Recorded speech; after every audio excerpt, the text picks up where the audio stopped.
예, 시장의 핵심 이슈 기업들을 따라가는 마켓 주민 리더스 인덱스 박주근 대표님과 함께하는 시간입니다. 오늘은 LS그룹주 집중 분석하겠습니다. 어서 오십시오. 네, 안녕하세요.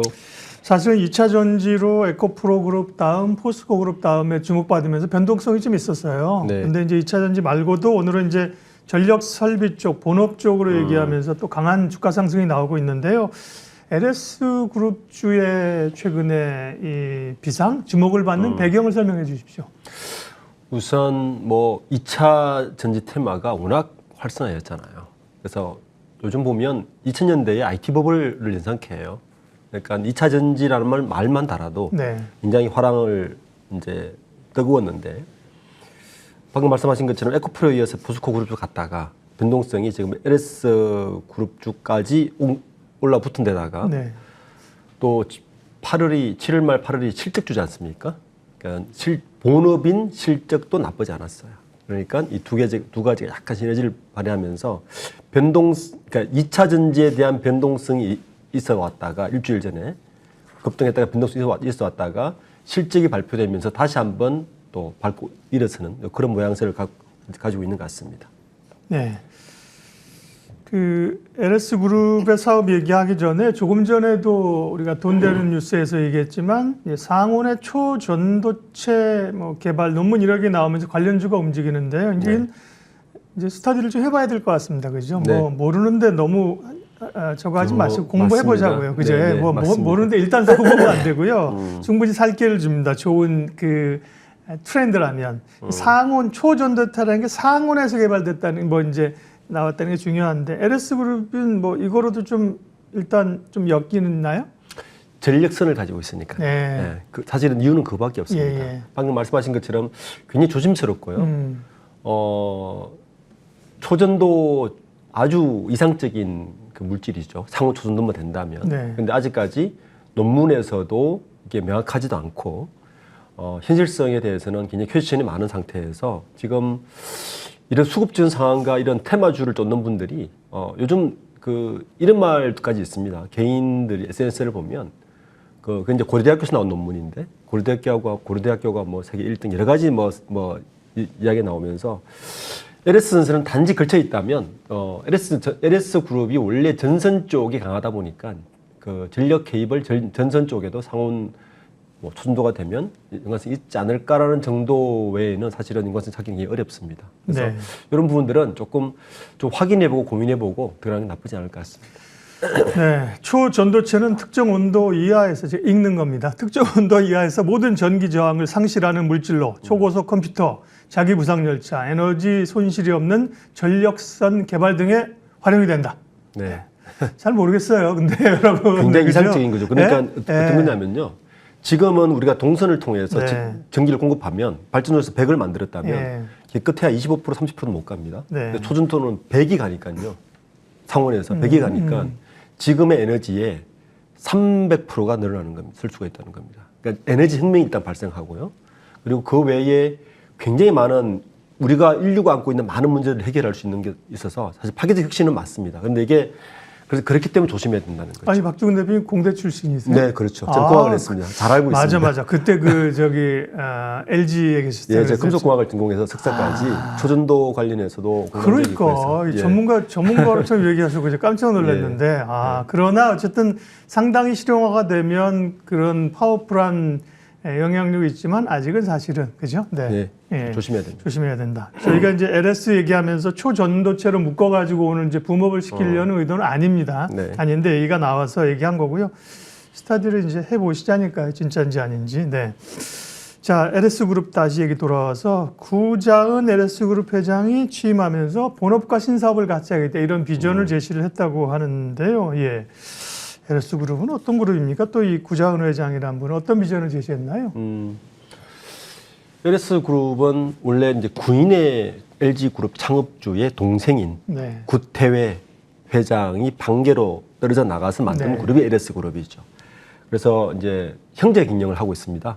자자 돌림을 하고 있죠. 원래는 직계는 구자홍 회장이었는데 지금 자자 돌림 내려가면서 이제 구자은 회장까지 와 있는데 지난주에 발표했어요. 이것도 발표 시점이 보통 이런 비전 발표는 연초에 하지 않습니까? 그러게요. 네. 근데 지난주에 주가가 급등하면서 나온 발표라서 저는 굉장히 좀 의심스럽게 봤는데 LS그룹이 그 비전 2030이라고 해서 그러니까 탄소 배출이 없는 미래 삶을 선도하는 그룹을 하겠다. 즉 CF라고 해서 카본 프리 에너지를 가겠다. 그래서 관련된 사람은 뭐냐 하면 원래 하고 있는 그 전력 산업에다가 배터리 그리고 전기차 반도체를 묶어서 미래 생산을 그리고 있습니다.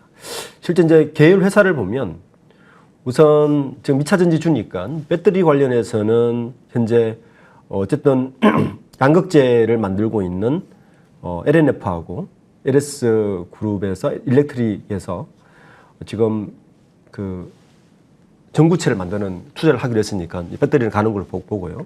사실은 이 LNF하고 LS 그룹도 어떻게 보면 원래 LG 그룹이 만든 게 구시와 허쉬지 않습니까? 예, 그렇죠. LNF가 허쉬 거죠. 예, 그래서 다시 구시와 허쉬가 합쳤다고까지 보고 있고 LNF 입장에서는 전구체가 필요한데 이 전구체를 공급 투자 비용이 많이 드니까 LS가 손을 잡은 것 같고요. 예.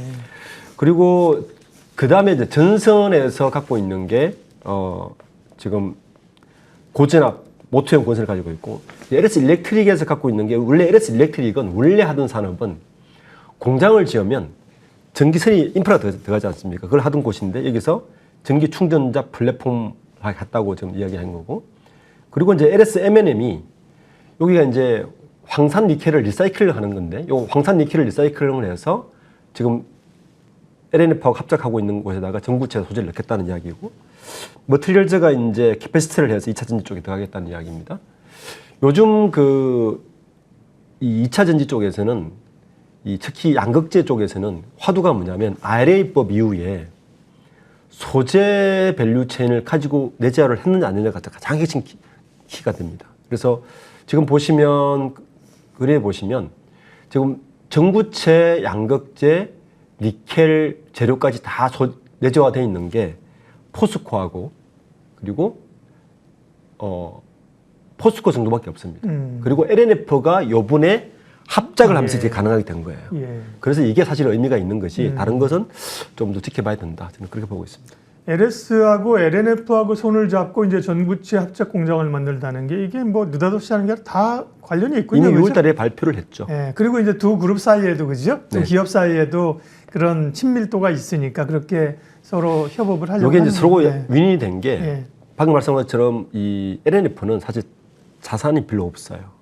근데 지금 이 양극재를 만들고 있는데 주로 소형 배터리 쪽을 하고 있거든요. 네. M&M 배터리를 하고 있어서.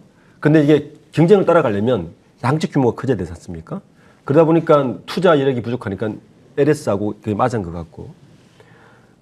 LS 입장에서는 일단 그 LS M&M을 통해서 황산 니켈을 리사이클을 하니까 전구체에 들어가는 게 니켈, 망간, 코발트 같은 게 들어가서 이게 전구체가 만들어지면 여기에 리튬을 합치면 이게 양극재가 되니까 전구체, 양극재로 이어지는 밸류체인을 구축할 수 있다는 것에 이제 메리트가 있게 되는 거죠. 2차 전지 사업 설명해 주셨고요. 본업인 전선이나 전력 인프라 쪽 현황은 어떻습니까? LS 일렉트릭 실적이 꽤 괜찮아요. 네. 그 이유가 뭐냐면 이건 좀 큰 트렌드로 봐서 미국이 팬데믹 이후에 전 세계적으로 흘러가는 큰 트렌드 중에 하나가 공장을 다시 가져오기 시작합니다. 그렇죠. 네, 이게 굉장히 중요한 트렌드거든요. 투자하시는 분들은 앞으로 이런 현상은 점점 더 가속화될 거고요. 이게 로봇과 AI가 합쳐지면 훨씬 더 가속화될 겁니다. 근데 여기에 필요한 게 뭐냐면 전력선 인프라인데 이게 LS 일렉트릭 사업과 딱 맞아떨어집니다. 실질적으로 LS 일렉트릭이 전년 동기 대비해서 2분 영업이익이 75% 늘었어요. 이게 전부 다 미국 쪽에서 북미 글로벌 시장에서 배터리, 반도체, 전기차 분야의 생산 설비 투자가 늘어나면서 이루어진 거거든요. 그러니까 자본이 있는 국가의 반도체, 배터리, 전기차 분야의 공장이 생산이 늘어나면 늘어날수록 LS 일렉트릭의 성장세는 계속 이어질 것이다. 그래서 LS 일렉트릭은 이 분야가 보면 괜찮을 것 같고 플러스에서 지금 LS 그룹에서 추진하고 있는 밸류체인상에 이 충전 인프라 사업도 같이 하고 있기 때문에 이거는 좀 잠재적인 성장성도 가지고 있다 이렇게 보면 될 것 같습니다. 풍력 쪽도 합니까? LS 그룹 쪽에서요? 네. 풍력을 직접 하지는 않고요. 네네. 인프라를 만들죠. 예. 그러니까 풍력을 하면 개별이 필요하잖아요. 그렇죠. 개별이 필요한데 LS그룹이 작년에 KT 마린을 인수했어요. 네, 맞아요. 예, KT 마린이 뭐냐면 해저 케이블 까는 맞습니다. 회사죠. 예. 그러니까 이게 이제 LS그룹 입장에서는 시너지가 있는 거죠. 그러니까 풍력이 정설이 되면 풍전되면 해저 케이블을 깔아야 되고 네. 해저 케이블에 들어가는 전선은 LS 전선기에 들어가면 되니까 네. 딱 시너지가 있어서 지금 그게 시너지가 나타나고 있고 실제 최근에 그 7월 초에 신안 우이 해상 풍력 프로젝트에 참여할 가능성이 매우 높아졌거든요. 이게 규모가 꽤 큽니다. 2조 4천억짜리입니다. 요게 들어가면 KT 마린이나 LS 전선이나 좀 수혜를 입을 것 같다. 그런 게 있습니다. 네, 주로 이제 해상 풍력의 전력 케이블 쪽 사업이군요. 실적은 그만큼 나와주고 있는가, 주가는 단기적으로 오른 것은 아닌가 이런 고민들인데 실적하고 주가 판단 마지막으로 해주십시오. 네, 지금 좀 문제가 되는 게 이런 것 같아요. LS 네트워크도 같이 떠요. 네트워크스. 네, 네트워크는 그냥 도매상이거든요. 2차 전지와 아무 상관이 없는데 지금 LS 그룹도 같이 뜨고 있기 때문에 이런 거 좀 주의해 봐야 될 것 같고 제가 볼 때는 LS 일렉트릭 실적 괜찮습니다.